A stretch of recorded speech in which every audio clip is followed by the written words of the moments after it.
Yes, so I was fortunate enough to have been part of the retargeting revolution a long time ago in my career.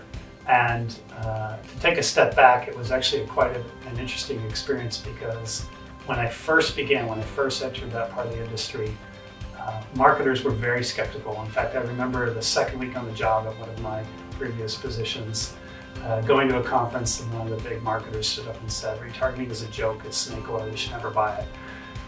It immediately made me question my career choice at that point, but the data that I was seeing was too good. It was very compelling, and what we found over the years and what the industry learned over the years was people do not make linear transactions. They don't just go to a site and decide whether to buy or not. They spend time thinking.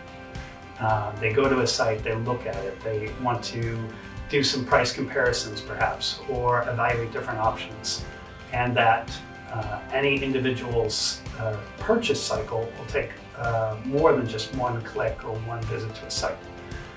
We're seeing something very similar in the retail space in the offline world. And when you go to a shop, you might want to, at first, when looking at clothing, for example, test the fabric or try it on. Does it fit? Or is this the style? How does it look on me? And you might not make that purchase when you're there, but you're in the cycle.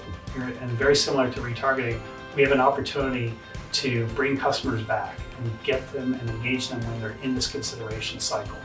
And so Zenreach is right now bringing this walkthrough marketing, which is essentially taking in-store visits and understanding the traffic behaviors of people when they're in store, and whether it be a restaurant, whether it be in a retail shop, whether it be an event space, and developing profiles of understanding the behavior. Who are the most loyal customers? Who are the ones that are there? Who is most likely to come back? What are those patterns? And as we invest in understanding that behavior, we can then also market to those consumers and bring them back for the benefit of the merchants. And we think this is going to be a fantastic revolution for the industry in the same way that retargeting is.